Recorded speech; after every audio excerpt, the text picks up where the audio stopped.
said, I have been looking forward to this particular panel, and you know it is called a sense of wonder. We have been dwelling on that, if you will, and we're going to start with Deborah Cramer. Let me just say, she's so... I couldn't possibly have notes on everybody, but I did want to say that I wish you could talk about all her books. In fact, that's true with all of these authors, because Deborah has written about the oceans.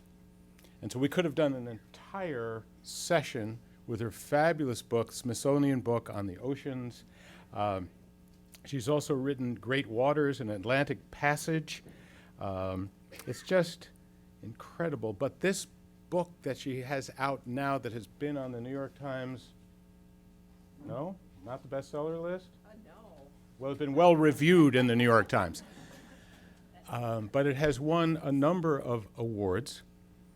The most relevant, in my view, was handed out recently by the Society of Environmental Journalists. You all know that I have been around for many years, so it happens one of my former radio employees, back when I did radio, is the director of that group. Beth Park is their name, and they annually give the Rachel Carson Award for the best environmental book. That is The Narrow Edge. Tiny bird, a tiny bird, she will explain, an ancient crab, that's not me, it's actually a little creature, and an epic journey.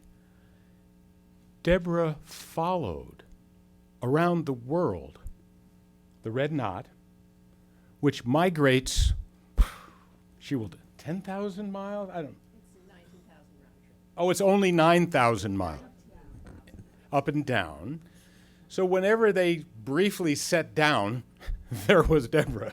But she went around the world looking, tracking, and writing about this incredible journey for our purposes and the sense of wonder, which we've tried to say is linked to concern for the other and some humility on the part of us humans.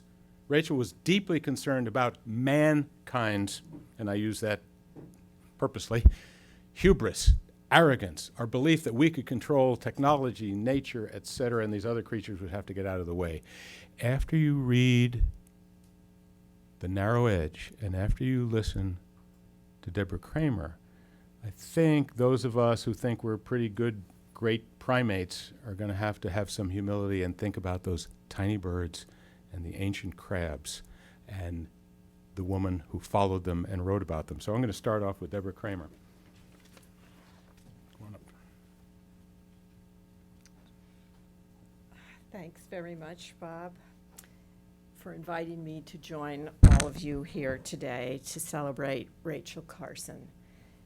It's a deep honor and a great pleasure.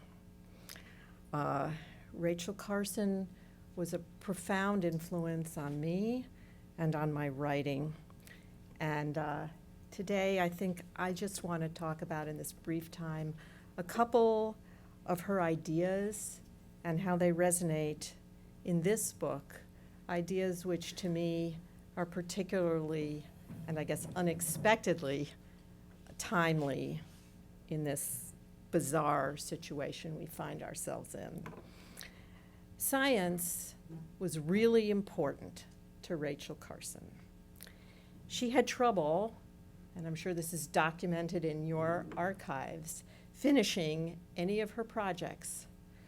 She always had more questions to ask, more papers to read, more scientists to interview, more connections to make. And that is because science illuminates our world. It tells us how the physical earth sustains us, literally. It elucidates problems and points towards solutions.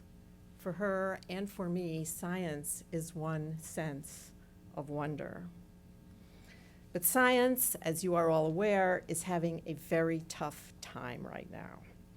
Its profound findings are getting extraordinarily short shrift in our elections. The horrifyingly fragmented delivery of news has created a situation where everybody not only has his or her own opinion, but his or her own personal set of facts, which means that global warming and extinction become irrelevant abstractions and beliefs to be disputed and dismissed. Now, what Carson did in all of her books, and what I have tried to do, is to translate and embed that sense of wonder into a particular story, a lyrical story that is immediate, personal, visceral, and emotional, but is still a story of science and reflects its nuances and complexities, but uses all the qualities that scientists themselves, Carson accepted, don't or can't or shouldn't use in the portrayal of their own work. And I guess what I'm going to do is, because this is a short talk, I'm going to give you a short example of this, which would just be in the title of this book, which is 8 words. Bob told you what they are. Probably the most difficult 8 words to write. The entire book took the longest and was the most divisive in terms of discussions with the editor, the publisher, the marketing department. So, the narrow edge, that liminal porous place belonging to both land and sea, a place astonishingly rich and fertile, yet increasingly congested and fragile. Its edges are neither fixed nor firm, yet half the U.S. population now lives in coastal counties, a rather horrifying prospect. A tiny bird, the red knot, a sandpiper, a beautiful russet-colored sandpiper that weighs no more than a baseball and flies along the edge of 2 entire continents, practically from pole to pole and back every single year. It's a bird that captured the hearts of 2 nationally eminent ornithologists writing more than 60 years ago, when abundance was very different, had a very different meaning than it does today. And to these 2 men, who'd seen more than their share of charismatic birds, including many fabled ivory-billed woodpeckers, this less conspicuous bird represented to them, and I'm going to quote from them, it was an icon of an untrammeled wildness and freedom that was equaled by few and surpassed by none. So imagine that, an icon of untrammeled wildness that few people know about and fewer have ever seen. And then imagine that as my deciding to write about this, it just presents a publishing and a marketing nightmare. An ancient crab, the horseshoe crab. It lives its life out on the continental shelf and comes ashore just once a year at the highest of spring's high tides in the nights of the full and new moons to lay its eggs in the sand. In its brief time in coastal waters, it anchors an entire web of life on the sea edge. Its eggs fuel shorebird migration, and its blue blood, unbeknownst to most people, safeguards our own human health. The reason everybody is sitting in this room right now and hasn't died of an endotoxin infection is because of this animal.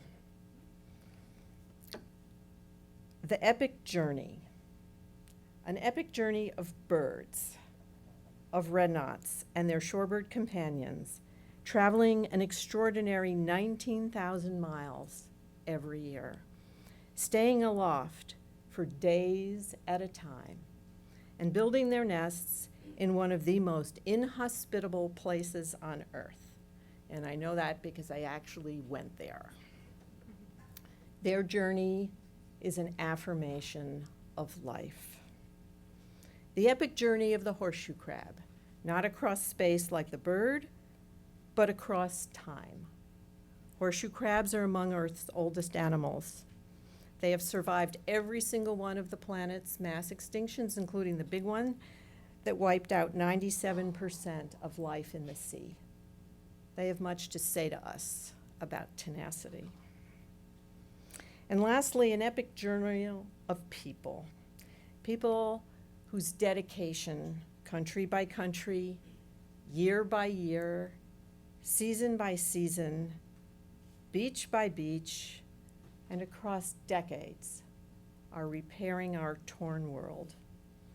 And if you read this book, you may see yourselves in these people.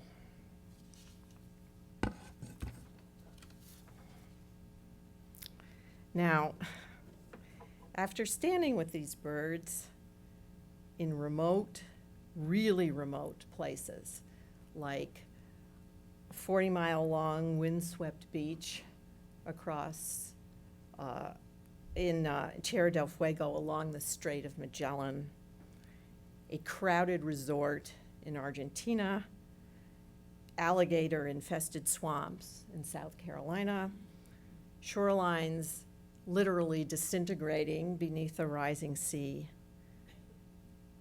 the achingly beautiful and rapidly changing Arctic. After you accompany so many people determined to give these birds safe passage, determined to keep alive the possibility that our children will inherit an Earth where wildlife will still have a home at the edge of the sea, it becomes not simply a book about two animals, but unintentionally and clearly about other things, values that guided Carson and that speak to us now. One is her ability to see the entire world in a particular detail. And I just wanted to give you one example of that. A student I met in Argentina, she and her classmates traveled 400 miles every summer. They had to work really hard to earn money in an economy where there was no money to be earned, to come and track birds with a scientist they loved and wanted to become when they grew up. They were tracking birds with her, protecting beach from ATVs, and offering a way of looking at these birds to an uncaring and hostile group of sunbathers, sometimes at their own personal risk. And one of these girls said this to me. She said, "To hold a red knot and feel its beating heart is to feel the heartbeat of the earth." And I put that in the book, but then added to that, an earth we all share. Their home is ours. We stand together, all of us, on this narrow edge, facing a time fraught with challenge, but still filled with promise. And why is it still filled with promise when so many ideas about global warming become, in all of its various manifestations, become a key part of this story?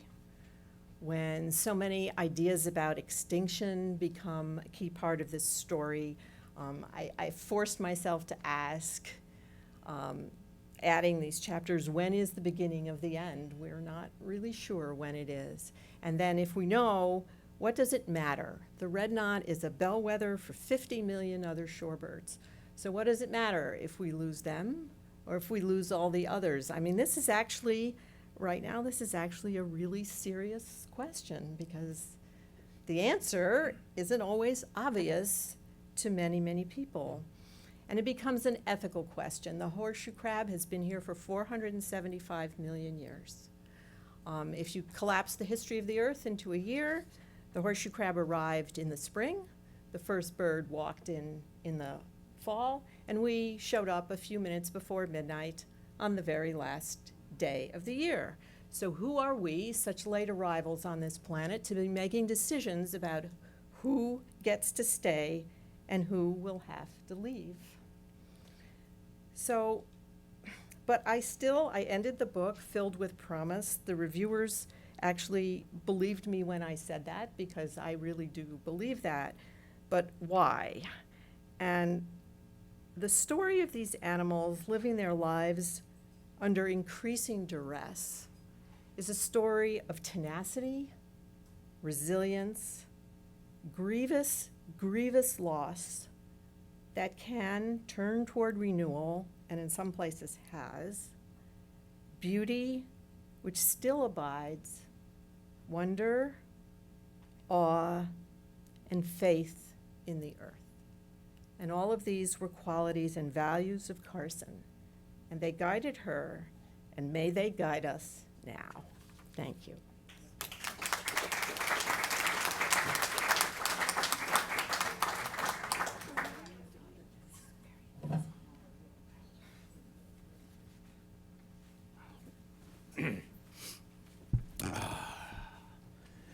Thank you, Deborah. I was thinking both about you, your book, and Rachel Carson, which seemed to have morphed into one person, one thing. Thank you. We're going to move now to Susan Cohen. I want to emphasize that the Rachel Carson Council, which is why you're really here and you're going to get that appeal letter after you all go home, has a new 2-year-old approximately campus network. We're now at about 35 campuses. We're adding them purposely and slowly, link them together across issues, disciplines, linking administrators, faculty, and students. It's not just student organizing, which is wonderful. Faculty, of course, often have nowhere to go. And it happens that Susan teaches at the Arundel Community College and teaches, among other things, writing. Yes. So mind your P's and Q's. But she has a book, Coming of Age at the End of Nature, that has gathered, and she has gathered, and found, and talked with, and put together younger voices who, unlike me and many of you, have grown up in a world facing destruction and sprawl and chemicals and nuclear weapons and global climate change that has been happening. One of her authors, a young author, said, "Don't tell me about your grandchildren. I am your grandchildren. What are you doing about this? You have wrecked it." Very different view. How do these folks proceed? Susan has also pulled together a wonderful collection of women who have written about the narrow edge, about the shore, about the connections between the fragility and the power of life in the ocean, called Shorewords. And I am very, very happy to have you talk a little bit, I think, about coming of age. So I'm going to turn it over to younger voices and Susan Cohen.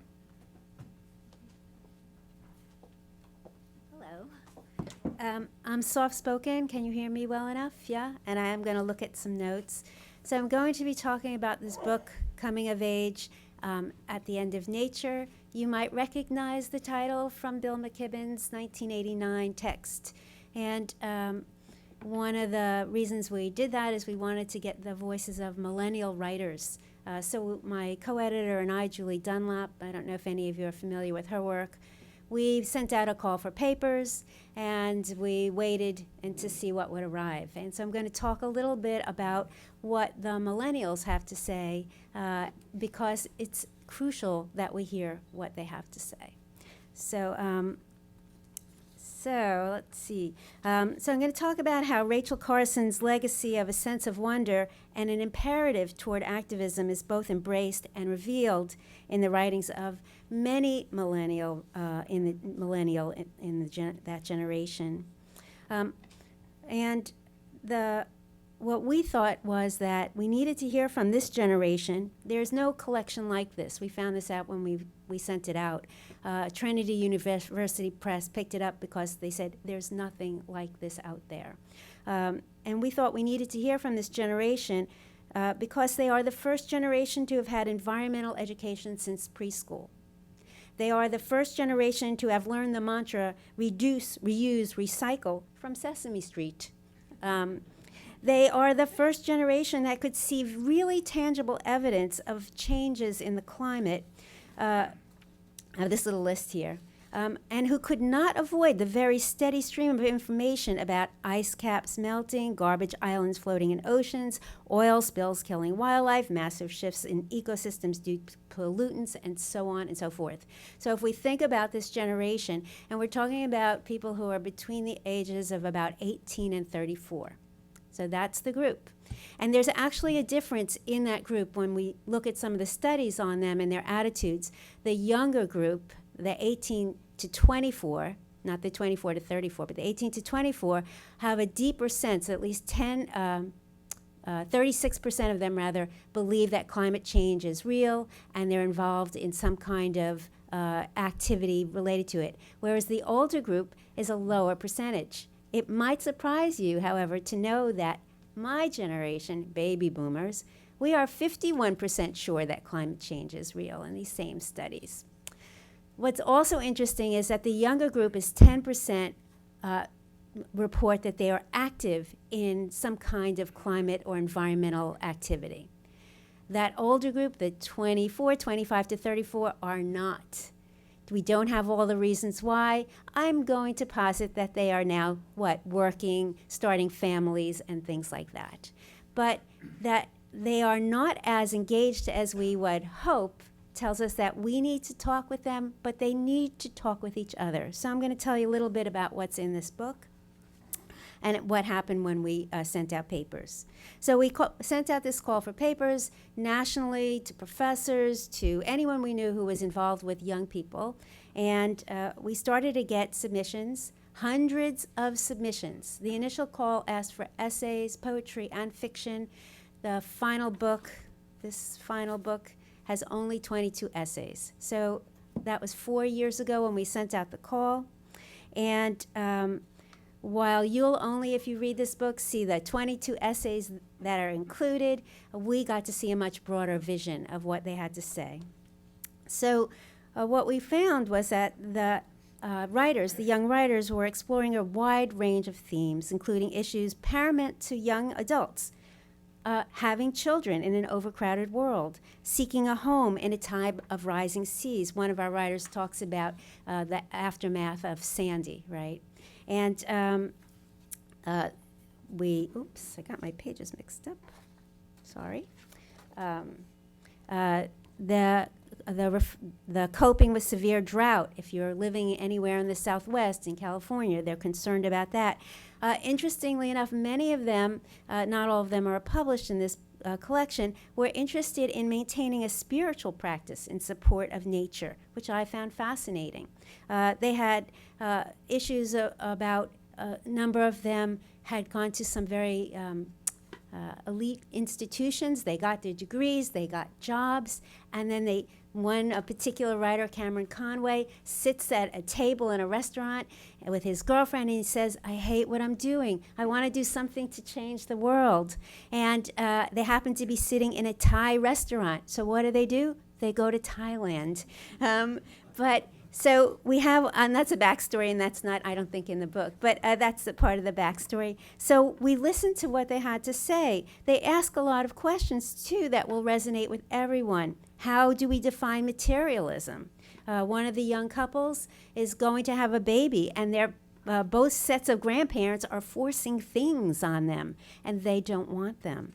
So how do we address environmental injustice? Big issue in this group of young writers? How do we assess the risks and promises of technology? How do we celebrate places? And they talk about places, anything from a wild Atlantic island to the Arizona desert to downtown Baltimore to Bangkok. So they have diverse backgrounds that are reflective of their generation, and the authors speak, I think, with a surprising amount of authority on the problems facing all of us, while railing against, guess who, their elders, us. Now, I'm not going to talk too much about me, but I will say I started stomping around Albany, New York, trying to make people aware of pollution in 1974 when I was 18 years old. It's not like it's a new thing to me that we haven't made much change, but we hear from them that they are angry at us. And I'll talk a little bit about that in a minute. So they are talking about their own adaptability or insisting on a collective responsibility to do better. And I think this is carrying Rachel Carson's message forward. How do we do better? What do we do? So I'm going to talk about three of the writers. I don't know if I'm good. Just quickly. One is James Orbison, and I think he speaks for his entire generation. The title of his essay is "I'll Still Be Here." And he writes about being in 4th grade and given a workbook about endangered species with a logo that was strikingly similar to the logo, he writes, the restaurant chain cum gift shop, Rainforest Cafe. Any of you ever eat there? Yes. And he says that that was a lie. He thought you could save the earth by going to the Rainforest Cafe. He writes about singing songs from Ted Turner's Captain Planet and experienced the feeling of empowerment that grown-ups were saving the planet. But that was a lie, he says. He says eventually when he became 26, he caught on and he couldn't shrug off the feeling that along with other former 4th graders, he had been bamboozled. He ultimately goes on to say that he's actually rather positive about the changes that his generation can make. I'll also talk quickly about Lauren McCready Wilder, who writes an essay called "My Present is Not Your Tombstone." And she gets that from a passage from an Edward Abbey book. And she happens to have moved to Moab. And she's never read Edward Abbey before, and she's never been in this desert. And she picks up this book after she's there for a few weeks, and she figures out, which is somewhat startling, she figures out that he says nature is dead. But she's standing there, and nature is what? Most very much alive. And so she rails against that and says, I experience nature. So she, like her generation, has been told, your nature is what? Not the same as our nature. Your environment is not the same as ours. Therefore, you can't have the same kind of experience as we do. So she's one of the writers, again, who ultimately says that she says at the end, with great hope, leave me alone. I'm too busy planting seeds to write any elegies to nature. A lovely line. And then the last one I'm going to talk about real quickly and then sum up is a young man named Bill Thomas. And he is one of the co-founders of a intentional community in Baltimore. And some of you may know something about Baltimore, but it's right after the recession. He's lost his job. They've all lost their jobs, and they don't know what to do, and they don't have any money, have nowhere to live, and they become squatters in a sort of bombed-out row house in Baltimore. But they get together and they say, we want to start a farm, and they get some land, they get some help from the Baltimore city government, and they start clearing these blighted parcels. And ultimately, in the essay he writes, he goes into an abandoned badge factory that's been abandoned for 20 years. And yes, what he's going to do is he's going to steal things that have been left there and unused. Mostly he's looking for things like copper pipe to use for the farm and for the buildings. But when he breaks into this badge factory, now think of this, no one's really been in there for 25 years, it's boarded up, and he lands downstairs and he turns on his flashlight. One of the first things that happens is the place explodes with birds. And so what he starts to think about is this interaction between nature and culture, between the built world and the natural world, and how at this particular place, the built world is actually in some ways protecting the natural world. So these are some of the ideas that the authors are writing about. And so I'm going to end with this fast. I sort of went off my script, but so I'm going to end with this little passage here, which is that after working with the emerging writers, and this project was 4 years in the making, that I know that this generation is finding their voice. They're striving toward peace and healing, change and stewardship. These young adults following in Rachel Carson's footsteps care deeply about many environmental issues, and these literary works can present only a sampling. But these writings embody the truth of Rachel Carson's assertion that the more clearly we focus our attention on the wonders and realities of the universe about us, the less taste we shall have for their destruction.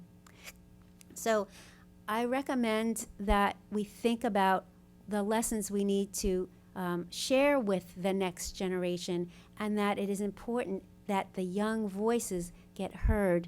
And if this is the first book of its kind, publishing these kinds of essays, I hope that there'll be many, many, many more to follow. So thank you.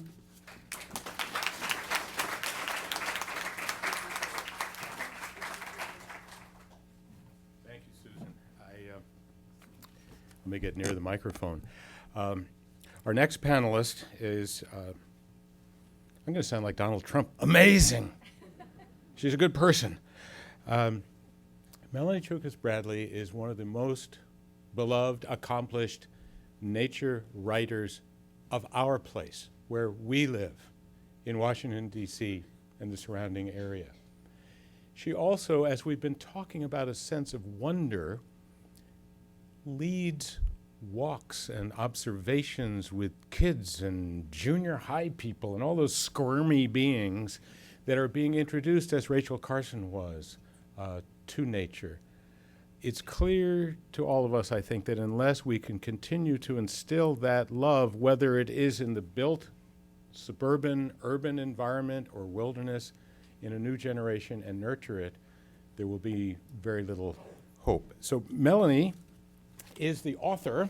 Let me just tell you, I don't have enough time for all the books and awards, but A Year in Rock Creek Park, The Wild Wooded Heart of Washington, is one that will give you an idea. City of Trees. I think you all know that Washington is an incredible arboretum, basically, filled with trees everywhere. If we had time in a different season, Melanie could lead us right out there with some of the historic trees that are out there. She's also written about Sugarloaf and the wildflowers there. She has a deeply rooted sense of place, a sense of wonder, and she shares it both through her books and through her action in guiding tours with children and young people all over our city. Melanie Choukas-Bradley.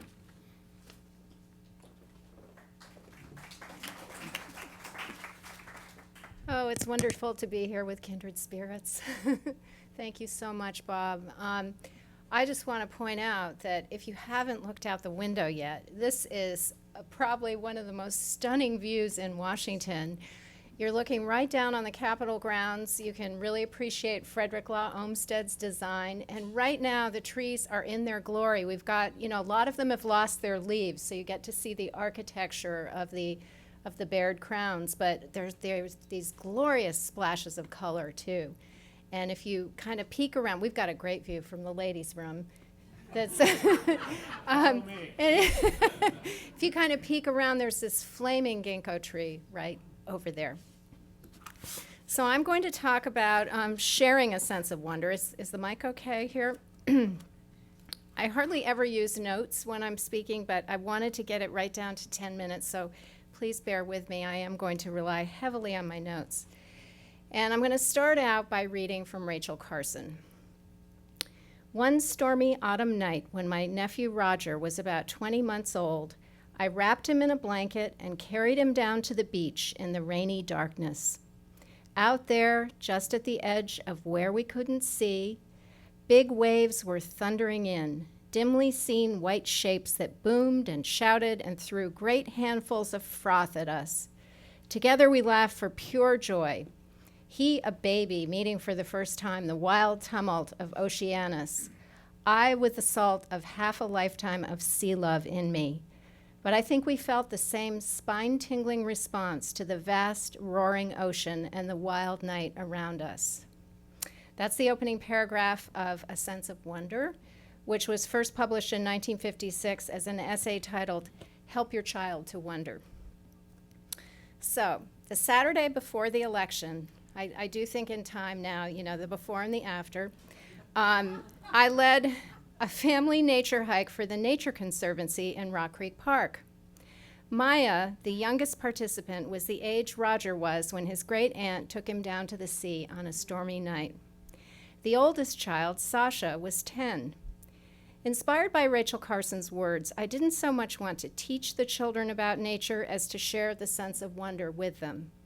I brought along some compostable cups and suggested that they collect the winged seeds of tulip trees and box elders that were lavishly lying on the ground around us.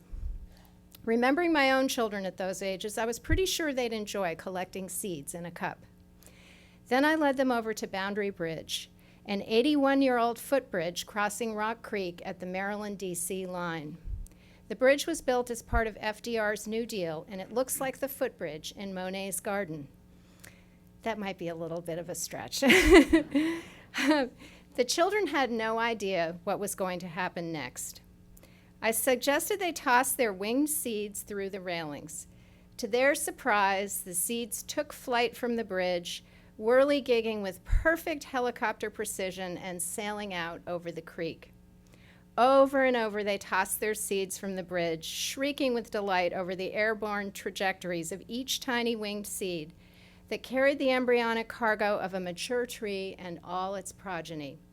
I didn't belabor the point that the seeds might grow into trees and future forests far downstream. Why interrupt the joy of a perfect moment? Those moments on the bridge were prelude to a delightful 4 hours in Rock Creek Park with our group of inquisitive children and their sensitive parents. We wrapped our arms around a giant tulip tree. We scratched and sniffed spice bush twigs. Has anyone ever done that? Yes, lots of you, that's great. And admired their round green flower buds. The little flower buds are already there. They'll be there all during the winter. One little boy was especially delighted with all the weird fungi of the forest and anxious to share his secret finds. The children spotted a garter snake in the fallen leaves, and 4-year-old Zoe shushed the adults so that we wouldn't scare it off. That was one of my favorite moments. They ate their picnic lunch in a tree. Maya, the 20-month-old, climbed out of her mom's baby carrier and hiked the last quarter mile herself, a small backpack strapped to her back.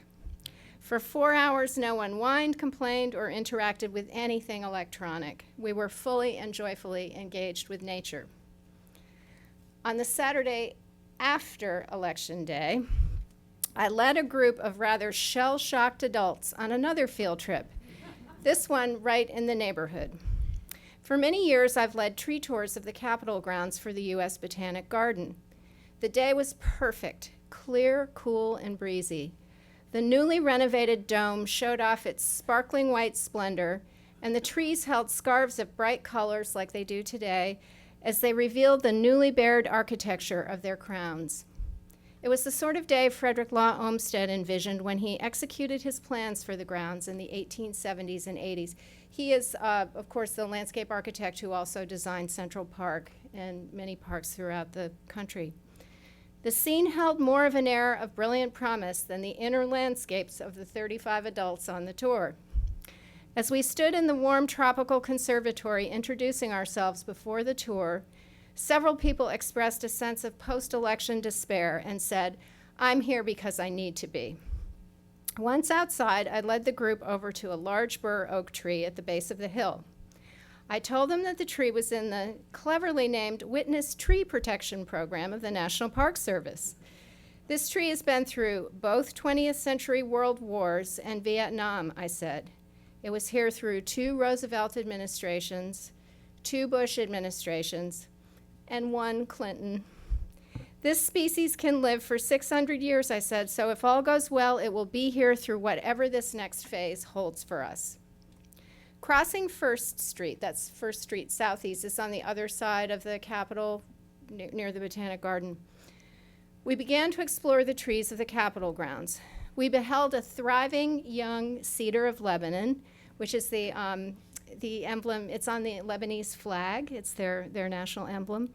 We picked up from the ground and held the strange green grapefruit-sized fruits of the Osage orange, which may have once tempted mammoths and mastodons.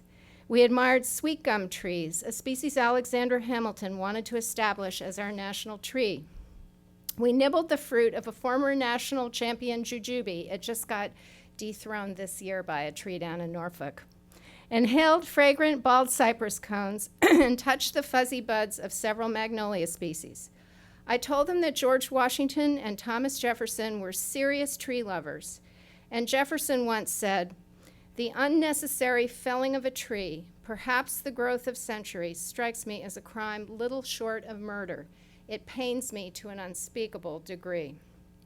All around us were trees memorializing courageous people who had endured painful and unspeakable things. Anne Frank, Wangari Maathai, Emmett Till. Their memorial trees embody the hope that their legacies live on. After 3 hours of exploring the magnificent trees of the Capitol grounds, our sense of wonder restored, I wanted to imagine that we were letting in a glimmer of hope. And I want to close with a passage from my most recent book, A Year in Rock Creek Park. I think that anyone who feels a deep love of nature appreciates the need for stewardship. And I live by the adage that Rachel Carson embodied in all her work: you protect what you love. So I'm just going to read a short passage.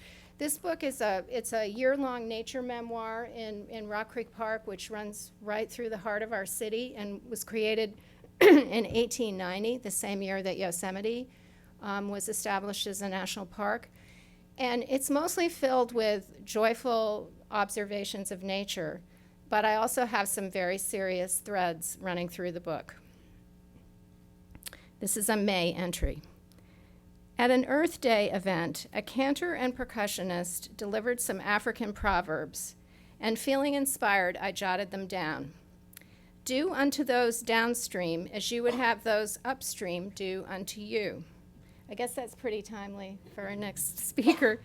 Silence is also speech, and my favorite, earth was not given to you by your parents, it was lent to you by your children. How badly we've squandered the loan, the gift of creation.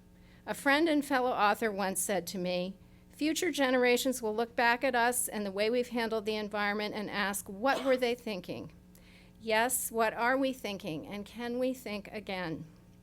Yesterday, I visited Boundary Bridge with my friend and neighbor Esther Schrader and her 2-year-old son, Nathaniel. Our workout plans were scrapped when Nathaniel insisted on climbing out of his baby jogger and jogging himself, which he did on the stony path with great coordination in his small pair of sneakers. Esther apologized profusely, but she was wasting her breath. I can jog any day, but it's been years since I've followed an excited 2-year-old up and down the trail.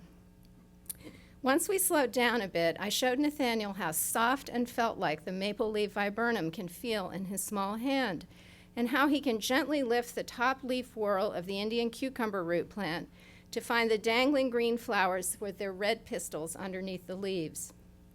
When he gently touched the flower with his little finger, I remembered my son Jesse at that age, and the reverential way he reached out to touch the pouch of a lady's slipper, or a jack-in-the-pulpit spadix, looking under the green and purple-hooded spathe to the upright brown spadix at the age of 3, he'd intone, "Jack's home, but his puppets are gone." When Esther, Nathaniel, and I got to Riley Spring Bridge, a Phoebe called, and we called back. This is my hope for the future. Generations of Rock Creek Phoebes calling, with 2-year-old kids and their moms calling back, keeping alive our sense of wonder for the world and rekindling our responsibility toward it as good stewards. Let's not squander the loan.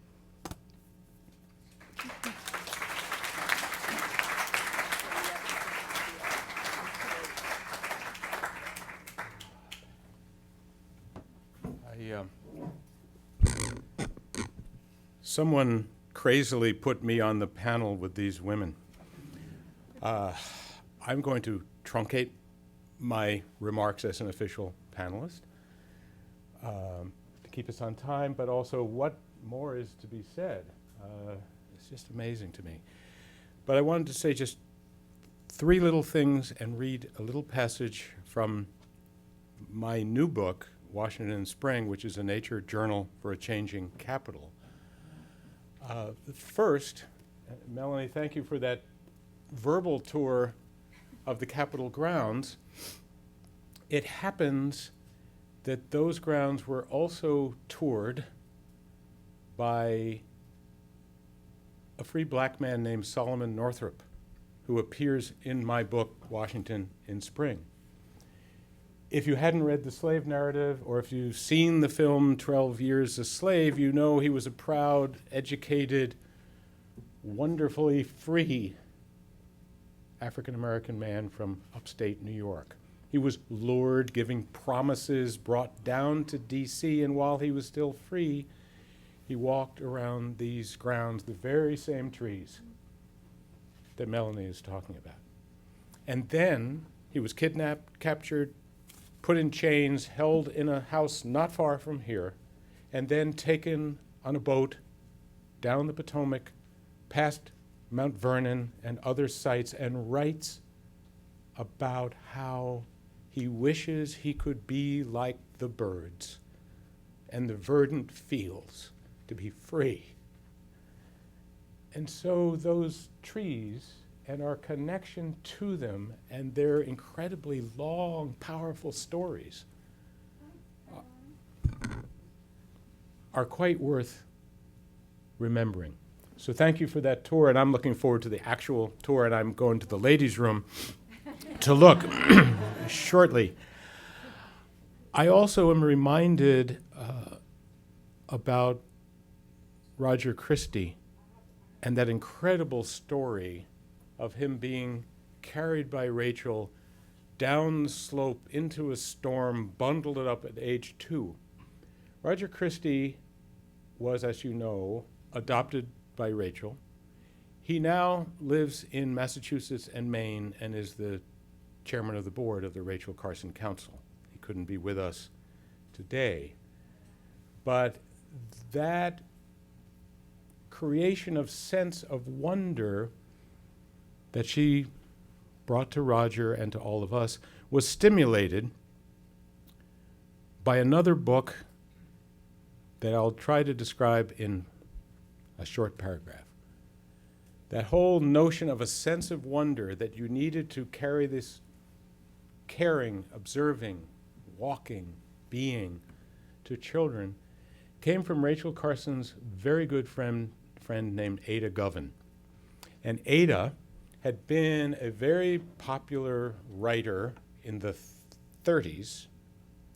However, she lost a child and then another, and then she was depressed, and she had a number of ailments, and ultimately could barely walk, was in constant pain, and lived in Massachusetts in a house quite depressed.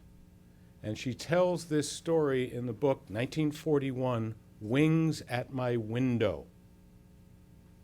And incredibly enough, in a snowstorm in Massachusetts, this crippled, depressed, former successful author who has lost children looks out, and there, sticking on the railing, tick-a-dee-dee-dee-dee, tick-a-dee-dee-dee, a little chickadee amidst this incredible swirling power and snow and ice, clinging to the railing and looking around and finding things to live on.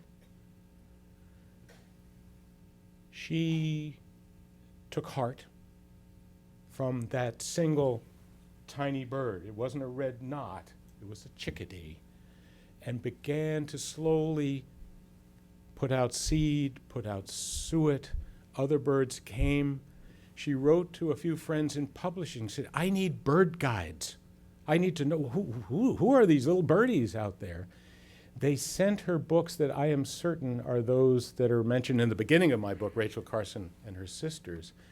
And she slowly recovered and wrote this book, Wings at My Window, the 12th chapter of which talked about how she wanted her little son to have this same experience, to find the wonder, the healing, restorative power of nature, these tiny beings that make us look rather clumsy. And that 12th chapter of her book, Wings at My Window, is what Rachel read. And she also corresponded frequently with Ada and said, I have to write about this. And that led to the story in the Women's Home Companion, Teach Your Children to Wonder, which ultimately became A Sense of Wonder, which is the magazine book published with wonderful photos in some editions, etc. But that restorative power is something that led me, I think, to write my own nature book. I'm really embarrassed, frankly, that I'm here with real nature writers. But I just wanted to read a little bit about the opening, and then one very short passage that I think illustrates some of the themes we're talking about. Melanie, you said the adults in the after Trump walk said, we're here because we have to be here. And as I was working on the book on Rachel, I was so inspired by all of these women and these writers that I realized that I called myself an environmentalist, but I hadn't been wandering around out there very much. And so I wrote in the beginning, I said, I had begun to lose touch with the very nature, the environment I so desperately was working to protect. It was rare for me to ramble through the woods, follow a spring migration, or wander lazily like a butterfly or bee from flower to flower in the spring. I stepped down from many years of running Physicians for Social Responsibility to write my first book on global warming, to teach, and to find time to restore my somewhat weary activist soul. I began to ride my bike along the C&O Canal to go on long walks, to take snapshots of landscapes in spring and fall. I could feel youthfulness, openness, fresh thoughts returning.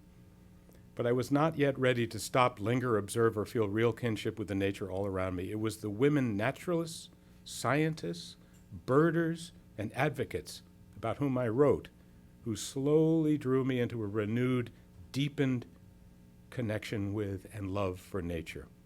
But as importantly, they inspired me to share with others what I was observing, learning, feeling as I walked and rode and rambled. These women were trained in science and in letters, but they shared equally a love and concern for their fellow humans, as well as a belief that unless we humans developed a sense of wonder, awe, imagination, and actual feeling for our fellow creatures, for all of nature, we would become a dangerous species that might ultimately destroy the planet and ourselves.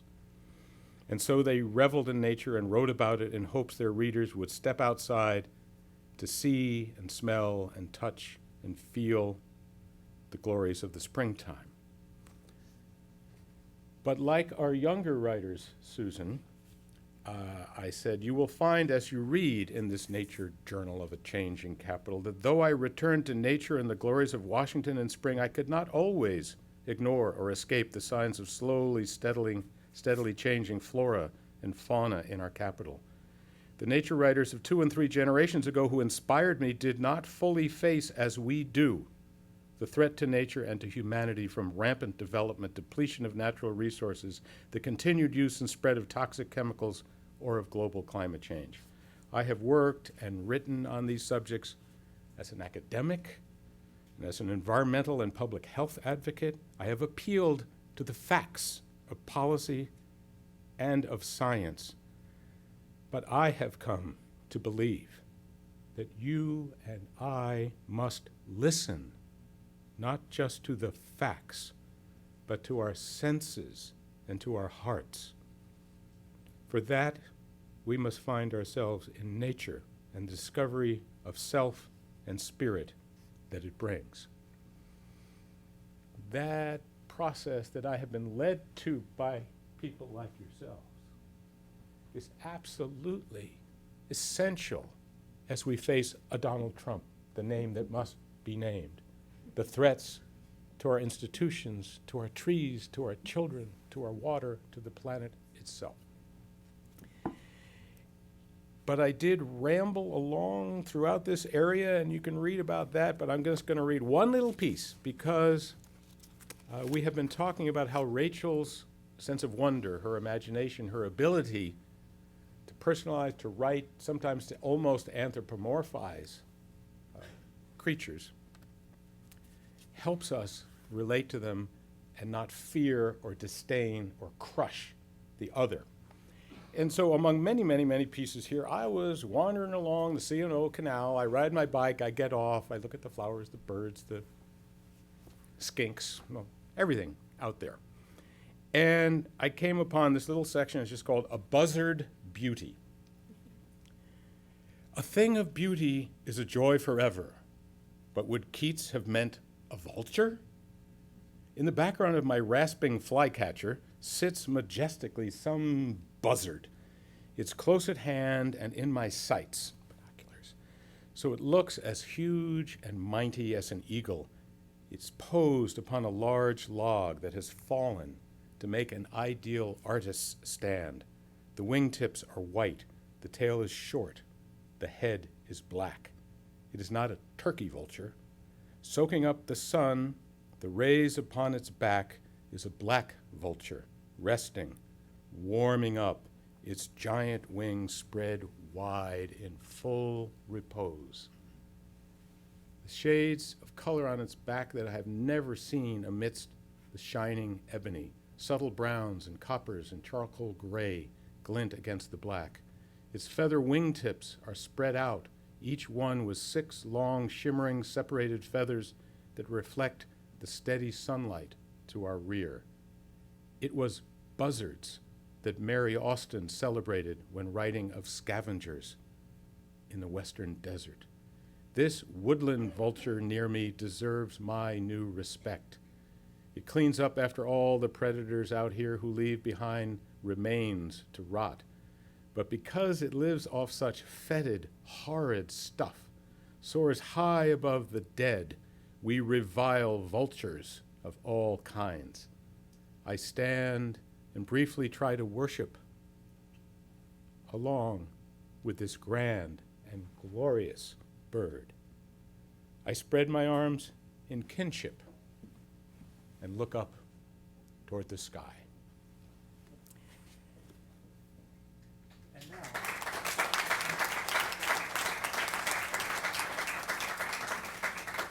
I suspect you want to talk, and we're not against all technology. Is this good? Yeah. I won't sing, I promise. Questions, comments, responses, discussion with our writers? Sir. Yeah, a generation ago, most children walked to school and they'd splash in puddles and chase butterflies. Nowadays, most children are driven to school, driven every place they go. How has that impacted how the newer generations are interacting with nature and understanding nature?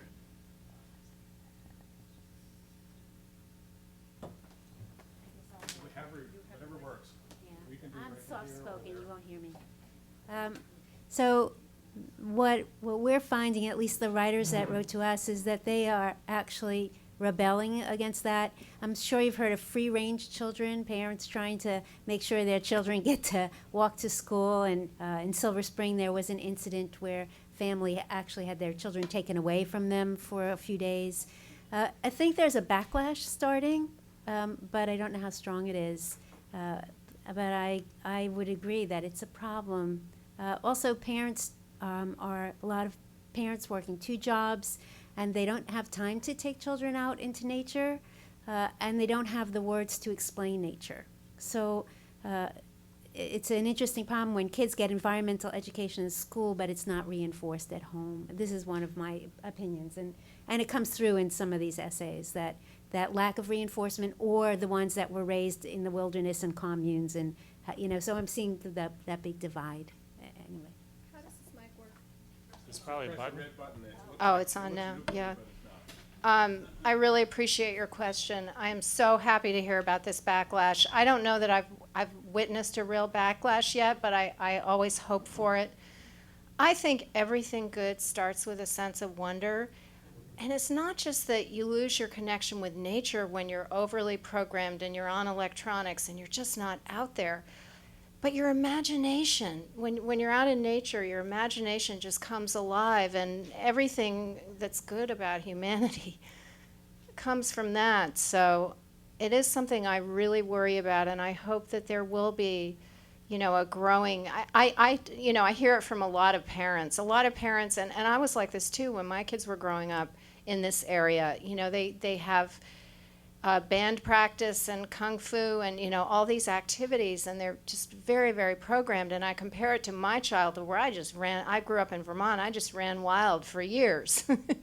And I don't know, but at least there is a conversation, and there is who is the man who started the Back to Nature movement?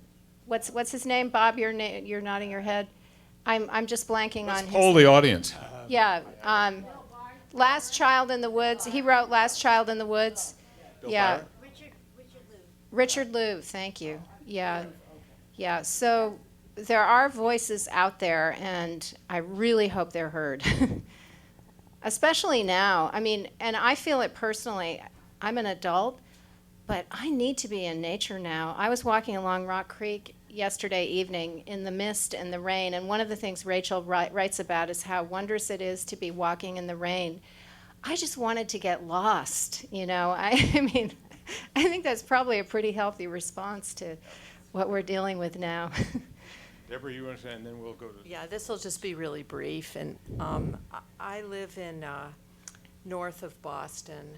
I live in a not overly developed area. The kids aren't totally overprogrammed. There's lots of places to run around after school that are safe. You can go out into the woods, you can go into the creeks behind our houses.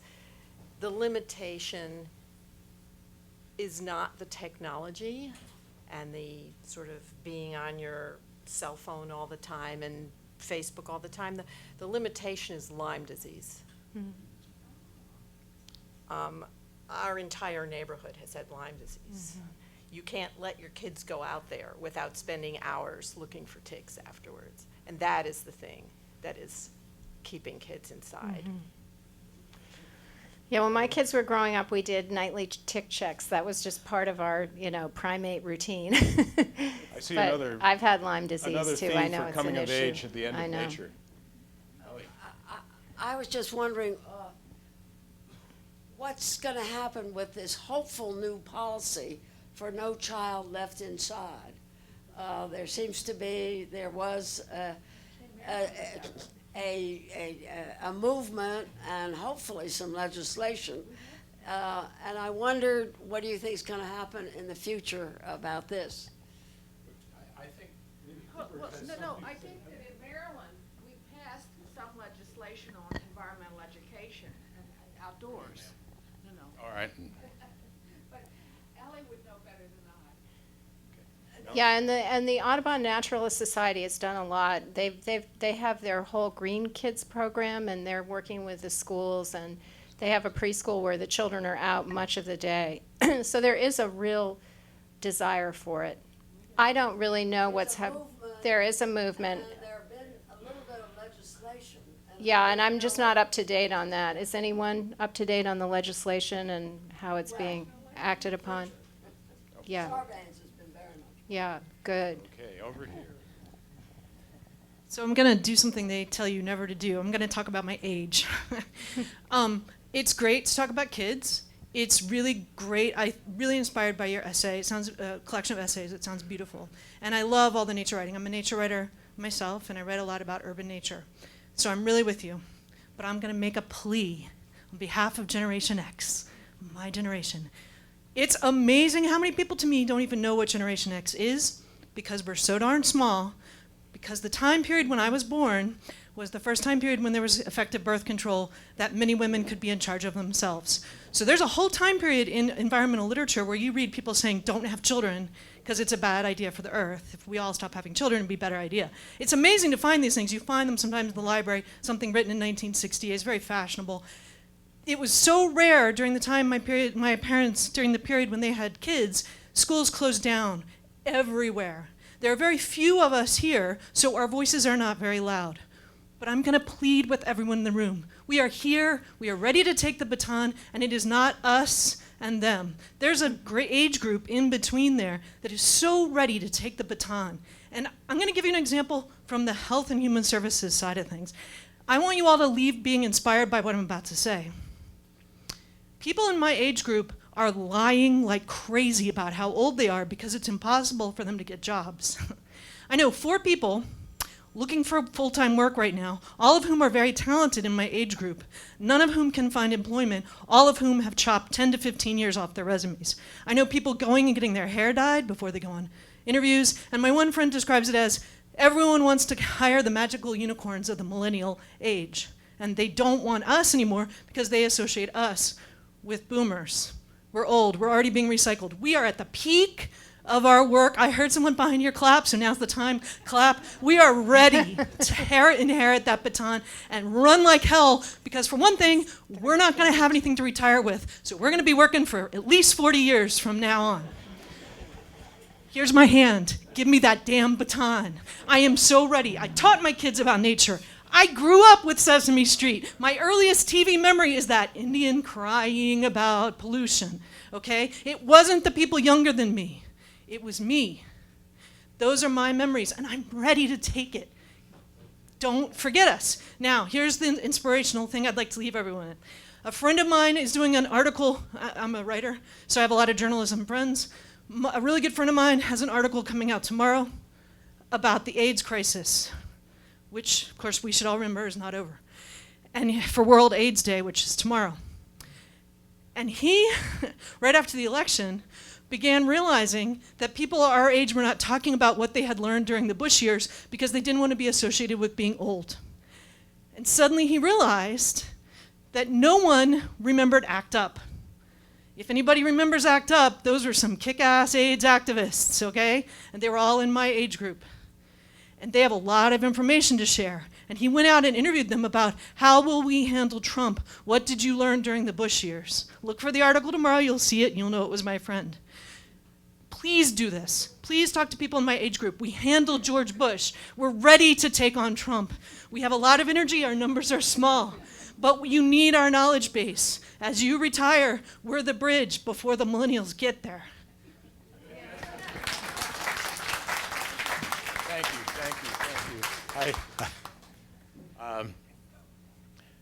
I have 2 daughters in the similar cohort, and thank you for that. I think